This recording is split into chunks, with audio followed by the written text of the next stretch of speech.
Hey, it's KMK. We just got episode 17 of Vikings. Now, I must say that this episode was a very necessary episode that we needed to set up for the next one we get in episode 18, where the Great Heathen Army invades England, but it really wasn't the best episode we've got in this part B because it had to be a setup episode. It was necessary, but it wasn't the best we had. But at least it wasn't all boring throughout this episode. We had really interesting stuff with Rollo when we concluded his part of the adventure with Björn. It was really cool to see the switch from his wife's, composure and how she spoke when she was in public and court, like a real ladylike, and then as soon as they left the room, starts hitting him and wailing and crying. And I really did like that one throwaway line that Floki said right before he was leaving. He was like, "You should have killed him when you had the chance." Why would you say that?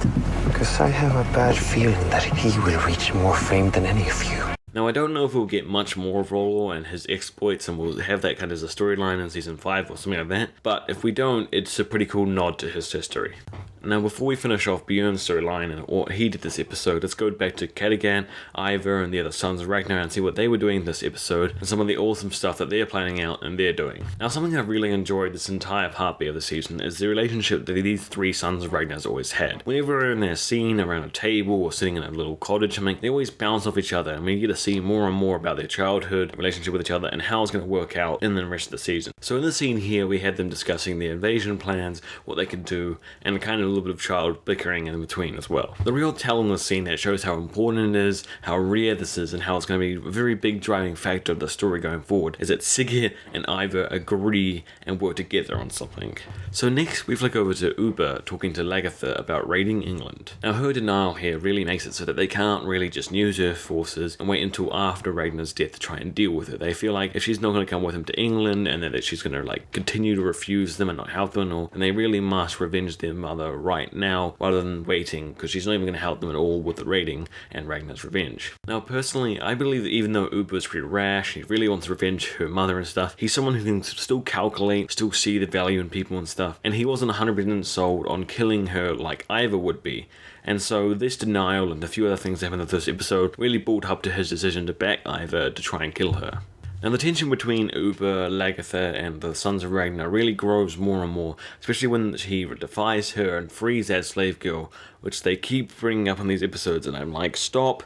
We don't care about this character. Stop shoving her down our throats. She's worse than Astrid. Which is quite funny because there's this huge debate actually going right now between people thinking, who's the worse character, Astrid or the slave girl? And I just think, Astrid hasn't really done that much in the series. She just kind of looked weird and posed a few threats and stuff, but she hasn't really done much with her character, and she's in an important position with Lagertha, so she has potential to change to a cool character. So I don't mind if they develop her more and bring her out as a better character somewhere later on. With the slave girl, I don't want them to flush her out anymore. She's not important, dumb, she's stupid, all she literally has is a pretty face. Now, I don't know if in the history the Ragnar sons fall in love with some girl and if she becomes really important, but if that's not in the history, I don't understand why they're doing it.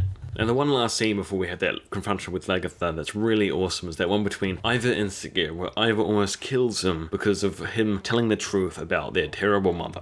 And this really shows how Ivar doesn't give a fuck about Sigurd at all. And it really will change over time, hopefully, as they go into England and stuff. And it could be a really awesome bond they fix over time. Now, last but not least, we finally have the confrontation of Lagertha, where the brothers prepare to kill Lagertha. Now, as we all saw coming, Björn shows up and just says, "Walk into the club like, what up, I got a big cock." Now, there are a few really awesome things that happen in the scene. One, we finally got to see Ivar's rage and his content, and he'll stand up to Björn, he'll stand up to anyone, really. And we also see that Sigurd is, again, just tossed to the side with knives at his throat so he can't do anything. Both times they try to kill Lagertha, he's just been kept aside so he won't be involved and he won't die. And also the kind of swagger Björn had when he walked in was pretty awesome. So after this, the brothers all catch up, they talk about what they're going to do next, whether they should still try to kill Lagertha or not, and Vixit's like, nah, you would be able to fuck with Björn because he's so powerful and awesome what he saw from the raiding, and they're like, ooh, what are you saying there, boy? And then we have this meeting with Floki, and we see this awesome relation between them both. They laugh and sing,